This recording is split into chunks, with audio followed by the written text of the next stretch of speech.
Good morning, St. Paul. This is your Un-Bougie foodie, Wesley Wright. Thank you so much for tuning in with us this morning. As always, it's a day about talking about food. And do I ever have information regarding food? As you know, last week, I mentioned that I was going to be talking about this wonderful event that I had gone to. And it's called Cochon 555. I can't explain. I'm sorry, I'm jumping right into it because I feel like there's a lot of information that I want to share with you regarding this event. But, more importantly, today is a wonderful Saturday. We didn't have a snowmageddon, as people probably thought we were going to have. But it worked out really well. So, as always, this is a time for us to get out and enjoy each other's company, getting a chance to hang with friends, and enjoy some really good food. So I'm doing things a little bit differently right now too, because I am on Facebook Live also. So hi everybody out there. Yes, it's your boy. And I don't like to say that, but it's me. I'm on the radio. But, as always, I'm going to be talking about my favorite subject, which is food. So, please make sure you take a listen. Gives you an opportunity to find out some new and exciting places around the cities, events that I've gone to that, we're talking about food. So, of course, you'll have opportunity to share in all of those experiences, even if it is through my experience. So, make a little adjustment here. Awesome. So, we are on the east side of St. Paul. And yes, our focus is truly on activities, events, food, restaurants, and so forth that are on the east side of St. Paul. And of course, when I do my utmost to make sure that those are provided, but also when there is an opportunity to share with you other events that give you, a time to experience what I'm experiencing, and it's about food, I'm going to try to go to that. So I hope you all are ready to take a few moments and just join me within the hour. I'm going to talk much about pig, if you would. Cochon is if I'm saying that correctly, cochon is a French word for pig or hog. And with the event that occurred this past Sunday, I mean, it was a really wonderful. I can't find the words at times even to say how great this was, because of the fact that there was so much variety of the different preparations that the chefs were making. And I talked about it a few weeks ago on the different chefs that were going to be there and from what restaurants they were from. So there was, again, just as a reminder, there was Jorge Guzman from Surly Brewing Company, J.D. Fransky from the strip club Meat and Fish, Thomas Kim from the Rabbit Hole, Gray Nonas from Twilly Bee, and then Justin Sutherland from Handsome Hog. Woo-woo. That's my restaurant, man. I mean, I know that there are others, that I really need to kind of go and visit, like Surly Brewing Company. But these were dishes that these chefs, they were taking their time throughout the week prior to prepare the specific meats and preparing their menus on what they were going to serve. So I'm going to be talking about all of that. Unfortunately, because there were so many varieties and dishes and preparations that were being offered, when you're one person, it's very difficult to try to enjoy, each one of those and to go around and taste each one. Uh, yeah, it was a job. Along with trying to I believe on Sunday I made a few Facebook live posts, a couple of them. One during the event, I believe I had gotten there, which was general admission time at about 5 p.m. And so it was quite busy. It really was. So honestly, I could really say that there was at least I don't know, maybe about uh, 500, 600 people probably there. Sorry, Facebook. Can't contact me. um, but to give you an idea, uh, specifically on what was actually going down. Um, sorry, I had to make sure that Facebook Live was still running. Hi, people out there. So if you have any questions too, I can hopefully answer your questions. If you're on Facebook Live and you have any questions or comments, I would love to hear from you. But yes, we're talking about the Cochon 555. But as I was saying, there were so many different variety of foods and, well, pork dishes and items that were on each one of these chefs' menus at each one of their stations. I enjoyed being in the atmosphere and seeing all of how they were all being prepared. It was an atmosphere filled with people that were talking about the different types of foods. There were adult beverages too, or cocktails, but for me, it was more so about the food, and I wanted to taste how each one of these chefs were going to prepare something from a pig or from the hog. I'll just say pig, even though I know it's Cochon, but still, Jorge Guzman, J.D. Fransky, Thomas Kim, Gray Nonis, Justin Sutherland, all great chefs. A number of them, three of them, no, two of them actually, are in the St. Paul area. Justin Sutherland is at Handsome Hog, and then of course JD is at the strip club, Meat and Fish. And where to start? You look at the entire convention hall or area there at Lowe's Hotel in Minneapolis, and as you're entering this event, I mean, there are charcuterie tables where they have slices of meat and cold cuts, and not even cold cuts, but it's just, it's a preparation of cheeses and meats, and of course there's sausages specifically. But then as you enter into the main convention hall area or for the event, you see a stage and a huge table where they are actually butchering a pig. And butchering, I should say, they've already prepared the pig to cut the specific meats and whether it be a loin, creating a porchetta, a roast, pork butts. There were, again, it was an event that was surprising for me and exciting because I've never gone to something like this. And mind you, it is not for the faint of heart when it comes to the price. And mind you, I treated myself to this, and it really was a last minute thing. Treated myself to this because I've been watching this for year after year and saying how much I really want to go to this event just to experience the types of food that these chefs are making from this hog.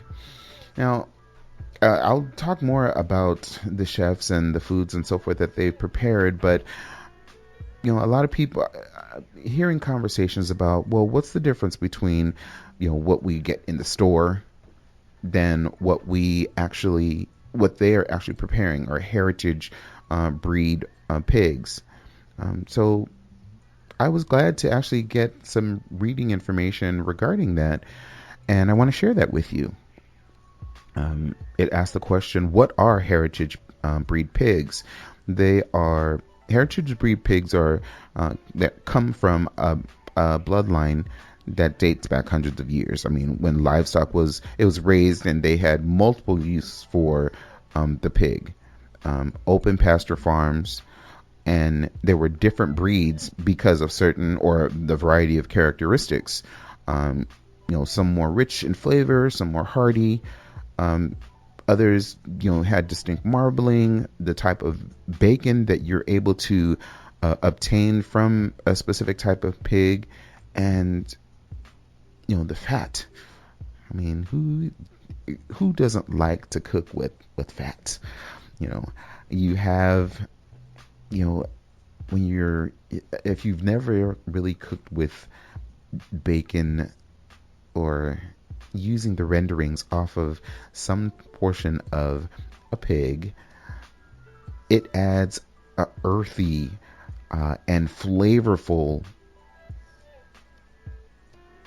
I suppose, aroma, as well as added flavoring for any type of meal, whether it be a meat dish or doing vegetables. You will actually be able to see that it changes the I don't want to sound like I'm a scientist, but it changes the structure of that meal or of that dish that you're actually preparing when you're using a certain type of fat. And you don't have to do it all the time. Again, there is nothing wrong with having or using pork fat to enhance the flavor in any type of meal or any dish that you're doing. But, continue on, just to give you a better understanding of why heritage breed pigs are good for you and good for good for the community, for, I want to say, the economy too, because, here you're actually purchasing meats that are local. All of these meats were from local families that they're not any type of chemicals or GMAs or anything that is added extra to the feed of the pig that would then continue on within, throughout the actual pig itself, the innards and so forth. Anyway, I digress. But it goes on to say that these heritage breeds they have excellent qualities. Many of them are not suited for commercial farming practices, and they're special. They're special. They really are special. They're grown, family in a family. In a family environment, if you would, so that they take very great care in how the pigs are actually fed, raised, and they're different than regular commodity pigs, ones that are in huge masses and quantities where they're just simply used for butchering, and that's not one that is different than the heritage pigs or the heritage breed pigs. So I mentioned about it helps with the economy because it does. I mean, you're supporting a local farmer and their families as they're raising these pigs. But what about the pigs themselves? If you would, consuming these heritage pigs, how are we really preserving them or making sure that there are more that can be had at a later time? Again, this whole information about the Cochon that they provided was awesome, was really, really awesome. to answer that specific question, it mentioned that by simply eating and buying heritage bred pork, you help preserve its existence. You create a demand for the meat. They are wonderful animals, that carry on for future generations. A lot of butchers, markets, and restaurants, they are carrying these heritage breed pigs because they know of that, the flavors, the characteristics of each one of these pigs. And, I say pigs and breeds because the ones that there were at least 12 different breeds of heritage pigs. Now, mind you, not all of them were there at, of course, the Cochon, because there were only 5 chefs. So they each had their own, and they had a selection of what they chose to utilize for what they wanted to prepare. I'm really not going to go through all of them, but some of the ones like large black, and this is just to give you an idea of the different types of pigs that are being used. Large black, it originated from a Chinese breed that was in England, and they're known specifically for their taste as well as their foraging skills and their hardiness. They normally are about 200 pounds. They have micro marbling, short muscle fibers, and perfect for pork belly. And they help produce really great bacon, as well as other moist meats, and that old world flavor. I think weeks ago I talked about old world flavor. Old world meaning coming from Africa, Asia, European type of cooking. And I think I shared that when my friend Brad Bretzker was here, about old world and new world cooking. So that pig, of course, one from England. And that's one that Thomas Kim used and Jorge Guzman used. A Yorkshire cross. That is one that J.D. Frensky used. And again, I'll go into all these. I'm just talking about the pigs themselves to give you an idea of the different breeds that are available. But we'll talk briefly about the foods that each one of these chefs actually prepared. Well, the ones that I was able to taste. Let me put it that way. Again, the Yorkshire crossbreed was actually also developed in England as well, in the county of York. So many of these, again, are coming from England or Britain. Some are from Spain. 1 or 2 are from the United States. But the Yorkshire, it's white in color. The meat, and it really is the more popular breed in the United States. It's a muscular pig. It has a larger frame, but it has great portions, high portions of lean meat with any type of real back fat.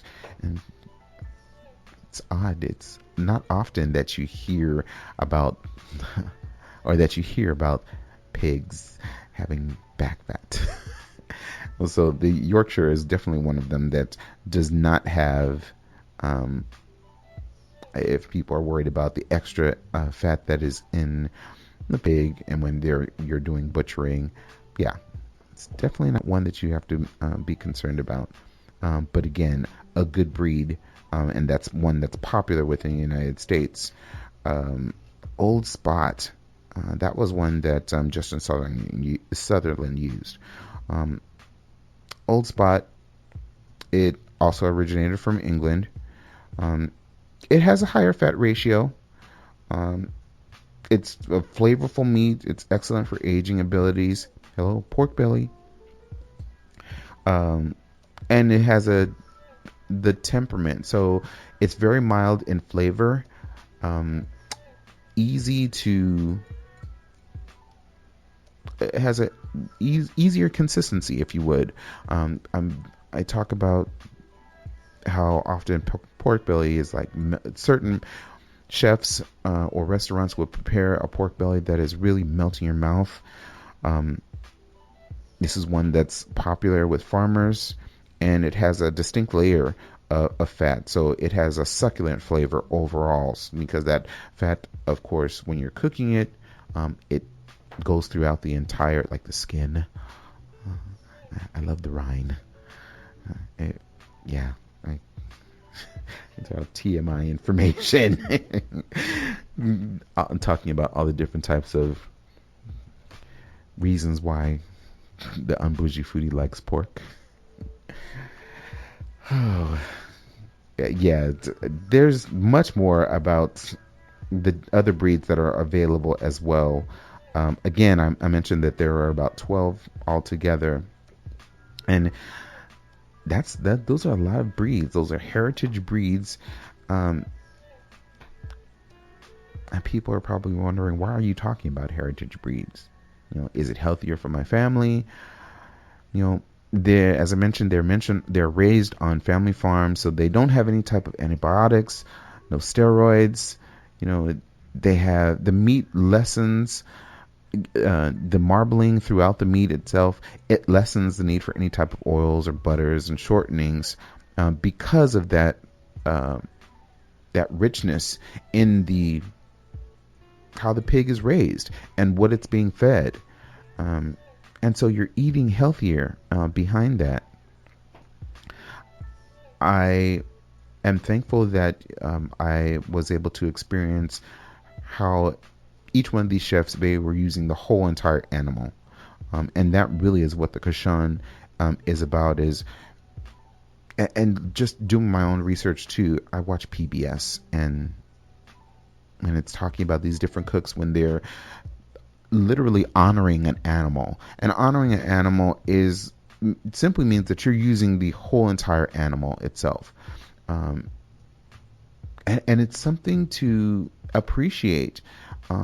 And going to a restaurant knowing that, for them to be called a restaurant that is from snout to tail or from tip to tail, however you'd like to say it, you would have a huge following, because people that appreciate an animal and know that, okay, yes, they are on this earth for the purpose. Certain animals, I'll say, are on the earth for the purpose of human consumption, rather than wasting or cutting off a certain piece and saying, "Oh, that's no good."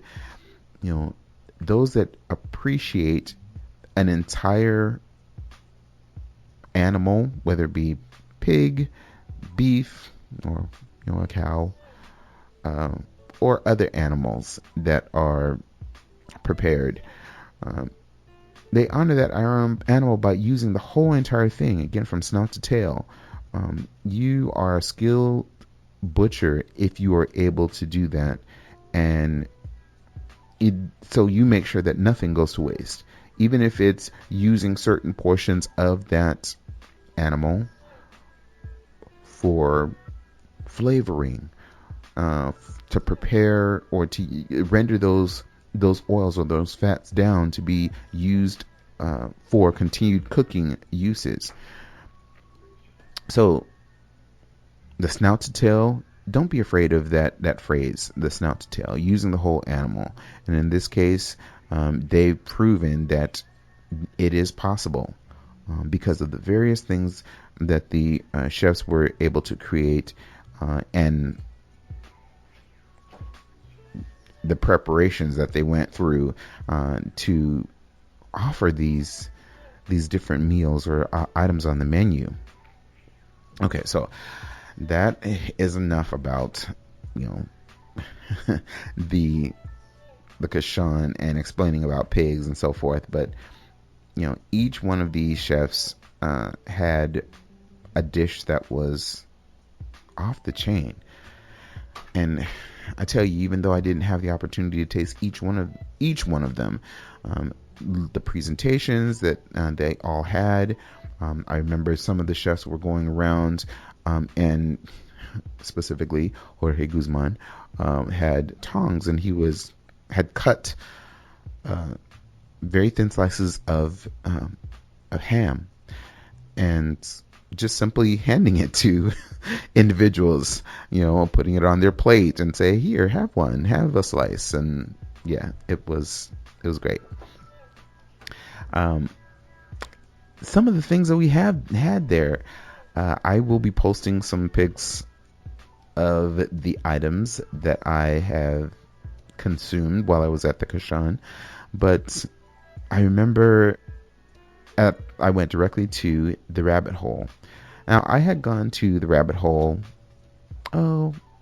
maybe a couple of weeks ago, actually, to just for a meeting with coworkers. And it was, we wanted to find some place just a little bit more secluded so we could talk about volunteer opportunities that we were going to be doing. And someone suggested the rabbit hole. I had never been there before. So this I think, was a great time for me to go. And from that moment on, I was like, okay, I saw up on the wall that they're going to be at the Cochon. So I was like, yes, this is going to be awesome, because the food that they were having, and even though it was type of sushi, very simple sushi, I think it was, if I'm not mistaken, I forgot the name of the dish that they prepared, but it again was simply sushi, and it was chicken, crispy chicken that was just wrapped in rice, and with seaweed, and I forgot the other ingredient that was there. It's been a couple of weeks, and it was delicious. It was a very simple, nothing overly extra with the sushi itself, about 5 pieces, and it was perfect for the time frame that we were there. We were there for lunch and just again having that discussion, but the food tasted so great. Some other friends, the other coworkers, I should say, they also had the same thing, and there were other items that they had, which I can't remember at the moment. I can't remember everything, but knowing that they were going to be at the Cochon, they were one of the first tables or sections, stations, probably it's probably a better word, that I'd went to. And I marked. It's funny because you can see the type of menu. Those on Facebook Live, you could see the type of menu that there were about 6 items that they were actually offering. Out of those 6, I had 4 of them, as the other 2 weren't ready, and I was trying to wait, but dang, I couldn't wait. But the ones that I did try, we'll talk about those. First one, and my goodness, I tell you, I am definitely going to need a wordsmith with me, because some of these, I will try them in saying them. So please forgive me if they are not being pronounced correctly. Rabbit hole, I apologize. And those that might know what it is, please forgive me. Shoyuma belly is what is the item that they had, and that consisted of, I believe that's a steamed bun. There was pork belly, and then a radish, and then dill as a garnish on top. Delicious. And because it had pork belly, I think that was the thing that I was mainly drawn to. It was something I've never had before. So, and I'm quite sure maybe that these are items that they came up with specifically for this event. So I can't say that it was, oh yeah, it's something similar to such and such. No, that whole combination, it was a great mix. The dill, the radish, I love the crunch of the radish, along with the texture of the pork belly and that steamed bun. So the shoyu ma belly. The next one was and this is again still at the rabbit hole. Now, mind you, I didn't do this all there. However, there is one on here that I did like twice while standing at the station. But the next was mapomandu, the tofu. And their phrase for that was simply every part of the pig. So the mapu tofu sauce, there was a dumpling in the middle, and then chives. And the the dumpling in the middle, it was so tasty. The photo that you would see is that mopu tofu sauce or mapu tofu sauce at the bottom, and then of course the dumpling sits right on top with chives on top. It's a good size dumpling, so you take one, at least have 2 bites if you would. So one bite of that, you automatically taste the sweetness of the dumpling and the ingredients inside, and then with some of the chive, and then of course the tofu sauce on the bottom. That entire mixture, it was spicy. It was not overly spicy, but it had some heat to it, and it wasn't. I couldn't picture, or I couldn't actually catch what spice it was, but it was a great spice that it didn't want you to run to grab water or anything. But it added more flavor to the dumpling and the tofu sauce and the ingredients on the inside. I never did find out what the ingredients was. They were cranking them out so quickly. Again, with so many people that were there, they were coming over. And it was like that at every station.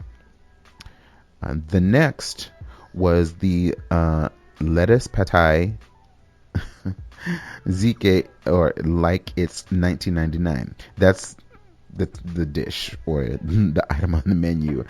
But specifically, it consisted of the liver, heart, and the shoulders.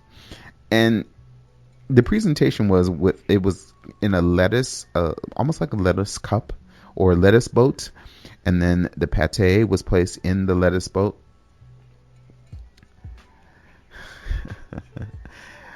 Well, that really depends. Thank you for your question.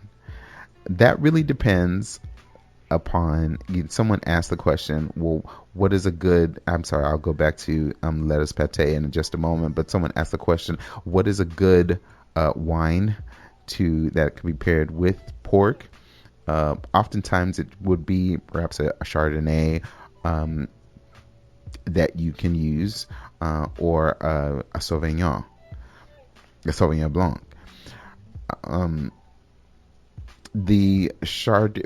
Actually, even a Pinot Grigio is actually better because it really depends upon how you're actually preparing your pork, or whether it be pork chops, it might be maybe a porchetta.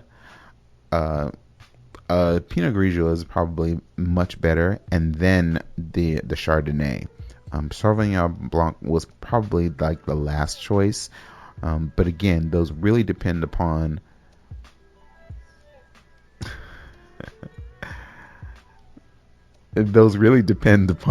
someone's asking questions. Thank you for your questions. I really do appreciate that.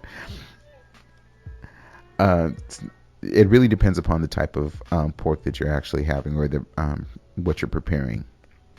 So I'll answer that other question. I'm smiling and because my sister, which I'm going to mention something about that in just a moment. My sister is listening in Los Angeles, so I love you. Shout out to you all, family and everything. So if you all could see me out there, my mother, my father, all my folks. Yes, I am doing Facebook Live. So I haven't spoken about any of social media. So if you are familiar, You can visit my Facebook page at the Un-Bougie Foodie, and see, definitely see a number of the places that I've gone to, as well as catch up on regular shows. I will actually post them on my Facebook page so that you could then be directed to SoundCloud or to Stitcher. Those are other social media or podcast networks that I'm associated with.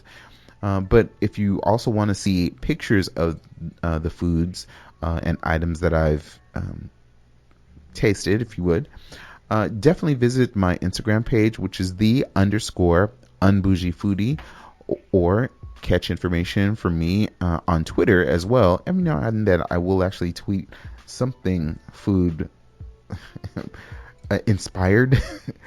But that is at the @ Un-Bougie Foodie, and that's on Twitter.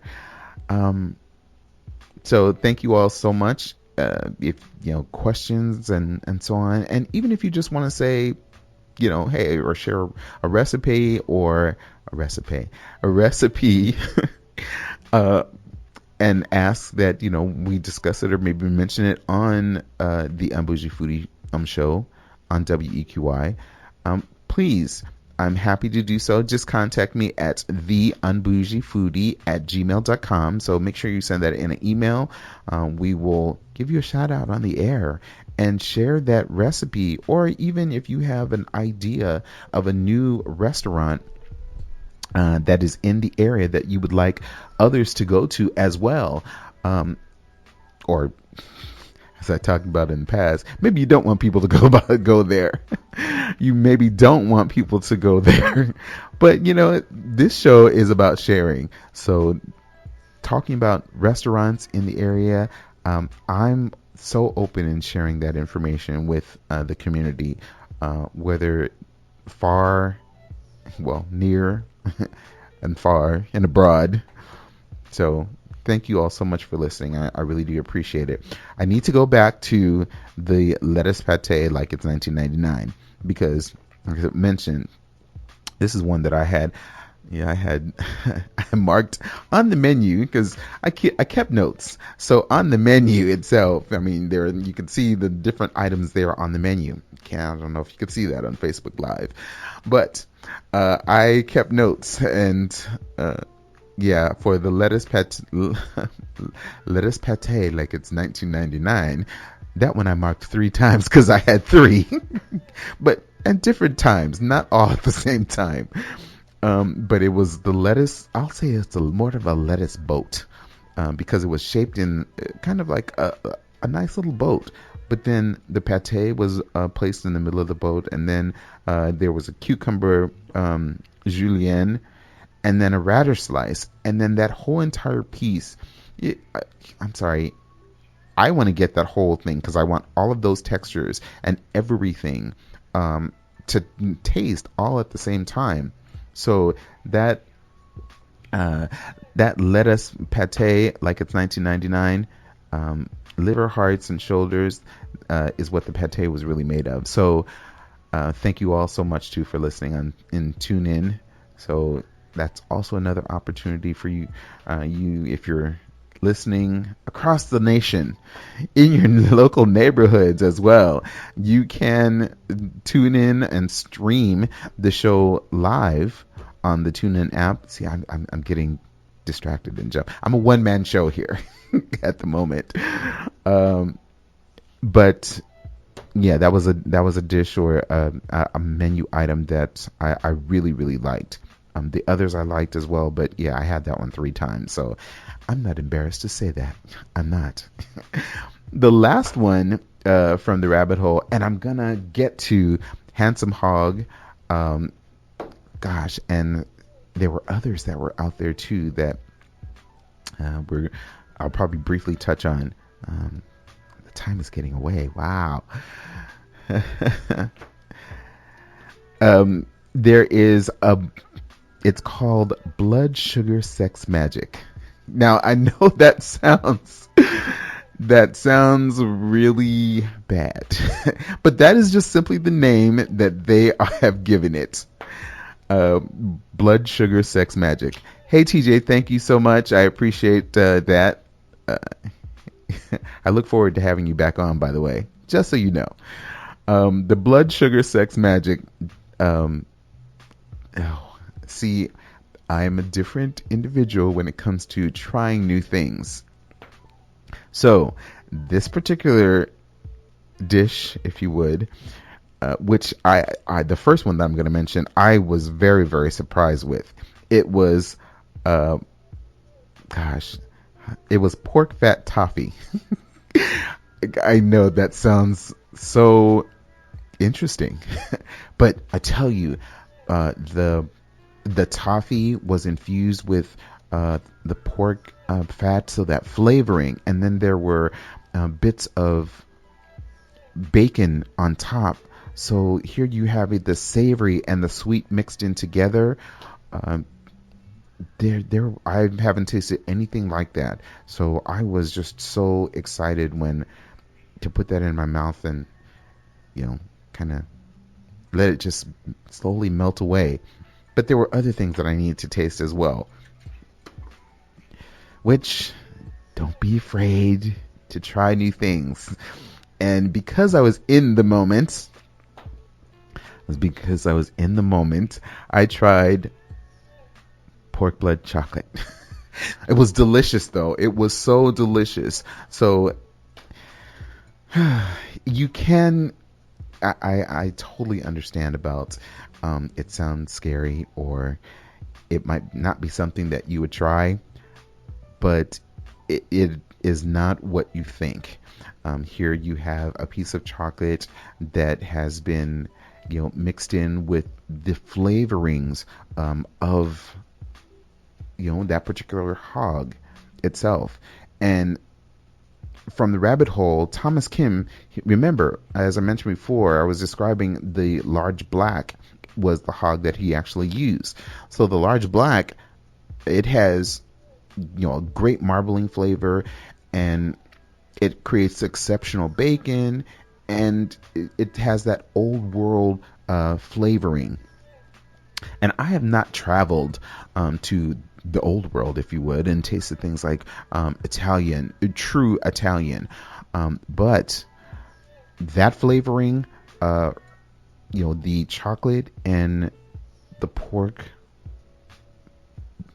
yeah, it was one that I will remember, and hopefully, man, I tell you, I wish that they would have it kind of as some type of appetizer, if people were willing to try it on their menu. So Rabbit Hole, you really, really did an awesome job. And that lettuce pate, like it's $19.99, yeah, that I think needs to be on the menu more than anything, because I'm serious, I ate 3 of those. They had 2 other items. I love the names that they come up with. I really do. Hi, Amy. Thank you so much for listening. Again, thank you all so much for listening. Everyone that's listening right now, I appreciate you tuning in either on Facebook Live or on the various networks, whether it be the TuneIn app or you're listening to WEQY 104.7 on your local radio station. Driving around the city on the east side, whoop, whoop. Thank you so much. Please continue to support your local, your community radio stations here on the east radio station on the east side of St. Paul. I'm so excited and looking forward to both the spring and the summer. I'm quite sure that they have so many other events that are going to be happening, but also involving food. That's what I really am excited to bring you more information about food. I am looking to have some really great topics and subjects, maybe even a panel that it will involve a foodie and possibly even an expert. So that is just something that's in the works. Again, I'm always trying to come up with new ideas and restaurants to go to that I could bring to you and share with you through the Un-Bougie Foodie show. So again, please continue to listen and make sure that you're checking us out on those social networks, as well as listening to the show live. So thank you. The rabbit hole, they had two other items. One was the pig flicker, which that one was pork rib and loin. So thinly sliced pickled pork, egg white chip, egg yolk sauce, and then a cured egg, a shaved cured egg yolk. And then I'm not sure what this other ingredients is. Maziwa. So maybe if someone has an idea of what maziwa is, I'll have to try to find that out too, because I wasn't familiar with it. The other was koji love, and special sauce is what they've added. Koji love consisted also of ribs, the ribs of the pig as well as the loin, and there's that word again. And this one, no, I'm sorry, I pronounced that wrong to begin with. That garnish, if you would, on top, mazuna, not maziwa. I think I said maziwa. It's mazuna. So I'm not familiar with mazuna and the garnish, but I would love to find out what it is. But for the koji love, it was fermented rib, a date glaze or that special sauce. There was the koji peanuts, and then the mazuna on top as a garnish. So those were the other two items. I'm telling you, I'm trying to go through this, but I'm trying to get as much information done. So man, I tell you, the rabbit hole, again, great showing on that. Next one though, I really want to cover, and I want to give really great information too. Wow, we lost that music for a moment. How did that come out? Technical difficulty. It's been resolved. Handsome hog. Gosh. Like I said, there were so many, because even though there were only 5 chefs, still there were just so many different dishes, and trying to get around to each one of them. I think I'm going to need to have a crew. So if anybody's interested in being part of the Un-Bougie foodie crew, please let me know. Get at me at the unbougiefoodie@gmail.com, because I need your help to going to these events or going to a restaurant, so I could not only get my view of a particular dish, but yours as well. Get someone else's perspective on it as well. So if you're out there, raise your hand saying, hey, get at me, or else just send me an email at theunbougiefoodie@gmail.com, and I'll be more than happy to discuss with you maybe some ideas. If you're interested with coming up with an idea too, I'm actually looking for help. I enjoy working the way that I do. Thank you so much. So my Wonder Twin told me that it is a Japanese lettuce or greens that garnish on top. So thank you very much. That Mizuno. So thank you. I appreciate that. See how sometimes these things work. Thank you very, very much. Okay, Handsome Hog. Again, there were so many of the other places, but I got to talk about Handsome Hog, folks. I really, really do. Handsome Hog, the first thing that I tried from them was the banh mi. They have a banh mi sandwich. It was with confit pork belly, pork liver mousse, grilled pork cheek, pickled vegetables. See, it's all about pork, folks. Pork fat, mayonnaise, and a house-made baguette. It looked like a small slider. It was at least 3 bites, 3 good bites, but it was a perfect size. for this event. One of the items that they offered, perfect size for this event. Very perfect size. Oh my goodness, time is just flying by. But that's the banh mi. I still have time.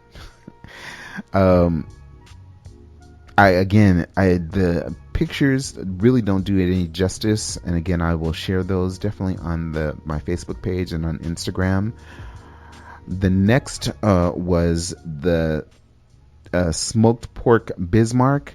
This was almost like a little dessert for me because it was smoked pork shoulder, a pork fat donut, and then a demi glaze that was on top of the donut, but then on the inside blue cheese cream on the inside, and a chicharron. So that's all, one bite, and you're getting all these different flavors, the actual pork shoulder, and then the sweetness of the donut itself, and then the demi glaze that was poured on top, and yeah, those bits of chicharron on the inside. Delicious presentation. One of the last things I had from them was it was a Choco Taco. No, it was the. Oh wow. No. Gosh, they had a lot of items, and I think I may have mixed up one of them. I'm thinking that it was probably the grilled pork loin gyro, actually. It was lebna, zouk, and a pita chip. So it was just a nice. I've never had something like that, but again, a gyro. I've had a gyro before, but these different flavors that were coming out, and it was exciting. I hate sounding so contrite about it. The flavors just, it did things to my taste buds, made them really happy. That sounds really corny. But yeah, hey, it was good. It was very, very good. Another chef that was there, which I have enjoyed going to their restaurant, Zenbox, and what is this? John Ng from Zenbox. They had a pop-up at 6:00. So the figure that I got there at 5:00, and I'm tasting all these other items, and then here comes Zenbox, with the ramen bar. They had a pork belly ramen that was just out of this world. I mean, it's almost like these items speak to me, like the pork belly, and then the ramen itself. Ooh, wow. Look at the time. The ramen itself, just, they know how to do ramen. If you have never been to Zenbox, you really need to take a chance to go to Zenbox and experience the ramen that they do at Zenbox Izakaya. They're located on Washington Boulevard, by the way, if you're not familiar. But yeah, that pop-up was delicious. So thank you, John. Gray Nanas at Tully B. For me, it was enjoyable to go by and see or taste. I think by the time I got over there, because it was so busy over by his station, and I'm only one person, and I can't taste everything, or I can't get everywhere. But I went over, and they had a sausage, which was quite funny because it was described as blueberry gummy bear. And one of the chefs that were there, it may have been Gray himself, if I'm not mistaken, and he just kind of laughed because I asked, well, blueberry gummy bear, really? It did not have blueberry gummy berry in it, but this sausage that was prepared was just so flavorful and tasty. I wish you all were there to just so I could share these photos and you see what I'm actually talking about. But I promise to actually put them on the Facebook page, so you'll have an opportunity to see these on Facebook as well as Instagram, so that you'll have an opportunity to see them and know specifically what I'm talking about. I will do my utmost to make sure that the names are there as well, because to understand that these the food preparations that they did were amazing. Yeah, it's off. Words can't describe it. That sausage, though, however, was quite tasty. I did not have an opportunity to taste other dishes that he had available there, but certainly by the time me getting over there, they were, I don't know if they were out or they were just done, but it did not give me an opportunity to taste anything else, which I was sad about. I did get a chance to finally, I'm going to talk about one more, which was very briefly the strip club. They apparently do a signature pretzel with cheese, a cheese dip. They This is an adult beverage that they offered as well. It was called the pigtail. The pigtail was bourbon that was bourbon washed bacon and apple, if I'm not mistaken. But it was a delicious blend. And I'm just mentioning it because, it was involved with the Cochon. What can I say? I did have another beverage too, but anyway. More importantly, it's all about the food. It really is.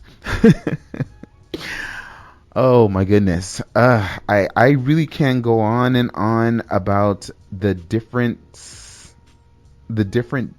other foods that there were there, the suggestions of that we were offered, and maybe next week I'll talk about that. But I am so glad that you were able to join me today and listen into the show. Thank you all so much that have watched on Facebook Live. Thought I would do something a little bit different. So again, bear with me as we get bearings on that. But I appreciate all of you that have tuned in through WEQY 104.7 on your radio station dial. But radio station dial on your radio while you're driving in your car. That's what I mean. Thank you all for those that are listening in through the TuneIn app. Catch me next week, once again at 10 a.m. on Saturday, every Saturday actually, right here on WEQY 104.7, the voice of the East Side. I'm going to close out my show. Thank you again. Next week we'll have more topics of food, as always, and possibly even another Facebook Live just for you. So thank you again. And as I close out every show, I want to encourage you never to let anyone tell you what kind of foodie to be, because really, it is all about the food. Until next time.